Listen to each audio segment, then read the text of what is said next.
we are back at Hogwarts, everyone. And this is part 8 of Harry Potter. So, Harry Potter, Ron Weasley, and Hermione Granger are sitting in the common room at Hogwarts, and they are talking about how they need to get some more information on the heir of Snape. But they do not want to talk to anyone at the school because they all a bunch of snakes. So, instead, they decide that they brew up some Polyjuice potion so they can turn into somebody else and get the information that way. Now, you may remember from last year, they used this potion to turn into those two kids, Crabbe and Goyle. Yeah, we all remember that great moment. But anyway, that's what they want to do again.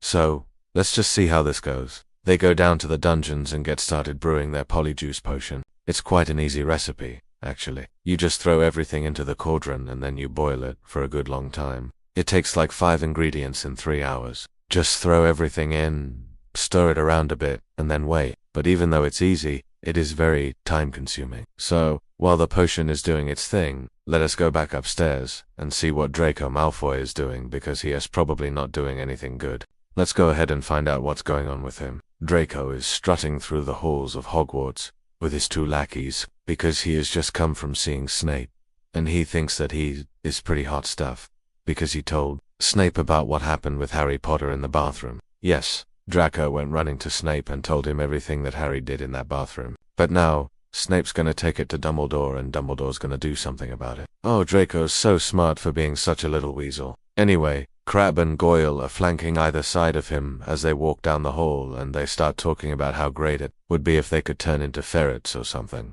and then they could spy on people and stuff. And Draco says, yeah, that would be pretty cool. And then he gets an idea. Hey, maybe we could use some Polyjuice potion. Then Crabbe says, oh yeah, like you and Potter did. Then Draco looks over at him and he says, actually, it was just me. You weren't there. But Goyle says, yeah, but you turned us into those big dogs.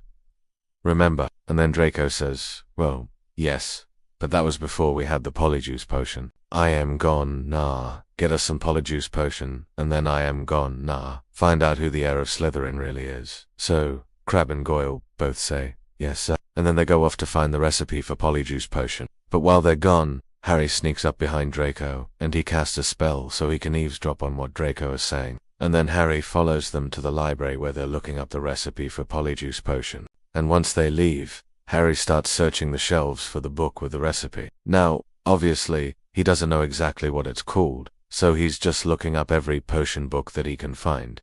And finally, he finds the right one. It's called Brewing the Perfect Potion.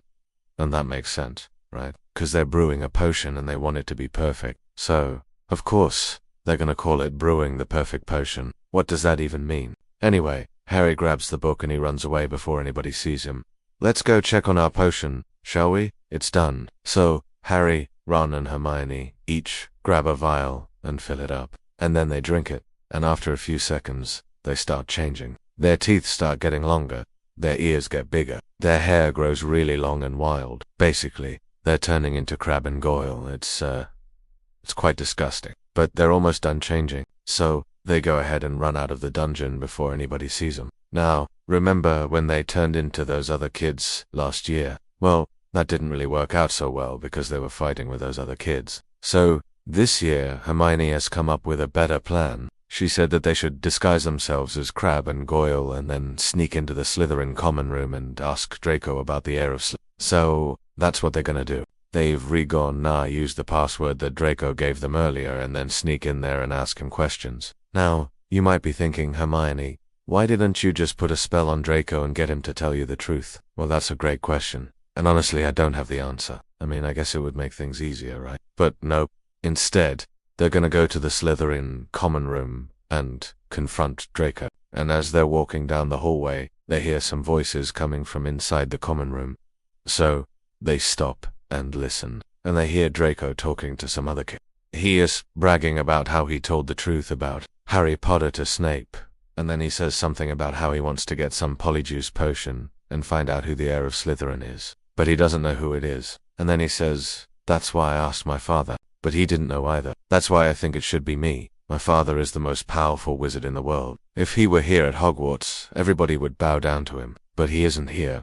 So, it should be me. I'm the next best thing. Then Hermione says to Harry and Ron, well, that answers our question. Draco doesn't know who the heir of Slytherin is. Then they quietly make their way back out of the common room without being seen. And honestly, that's kinda disappointing. We thought we were gonna get some answers, but nope, we got nothing. So, Harry, Ron, and Hermione decide to split up. Harry's gonna keep searching for clues during the day. Ron's gonna play some Quidditch and Hermione's gonna keep searching for clues at night. Because, you know her, she never stops working. But while they're gone, we're gonna take a little detour and go find a diary. We find Moaning Myrtle in her bathroom. She's sitting on one of the stalls crying. And then Harry asks her if she's seen a diary around here anywhere, because he thinks that a diary might hold some important information. And then she says, "A diary, you say?" And then she disappears and reappears behind him holding a red leather-bound diary. She hands it to him and says, "Is this yours?" Then he opens it up and starts reading it.